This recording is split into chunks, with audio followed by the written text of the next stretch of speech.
working on for your third na dance sport and for your first dance sport. Okay. Excited siya.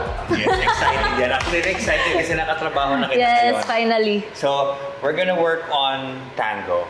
Ibang tango naman to. So, you experience Argentine tango. Now, this is from the scandalous now to the formal one where the British had made it, popular in the point of lagi magkadikit. But of course, for the entertainment value niya, tsaka ng ating kailangan makuha natin lahat ng technique na dapat, hindi natin gagawin yung magkadikit. Kasi it's too fast to begin with. And then ayoko naman karoon tayo ng we can fumble and fall. So we're gonna work on things completely on a different style. Okay, okay.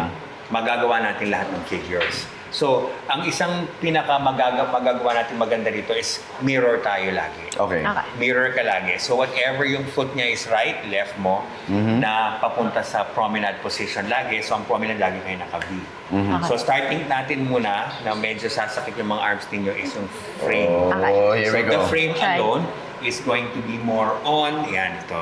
Ito si Sofia lagi tapos ikaw nandito, on that, yan. Nagko-connect mo ngayon itong arm mo in a round form papunta dito sa connect nito, yan.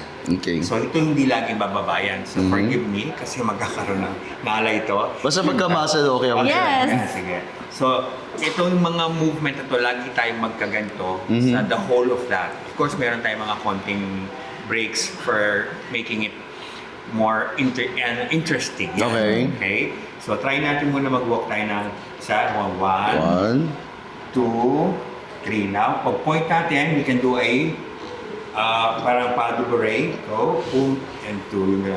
Tata. Boom, boom. Go. And so, 5, 6, 7. Go. And 1, 2, tap, ball change, tap, ball change. Yan. Meron tayo na to, ha? Okay? So, Kakawit nga. Yes.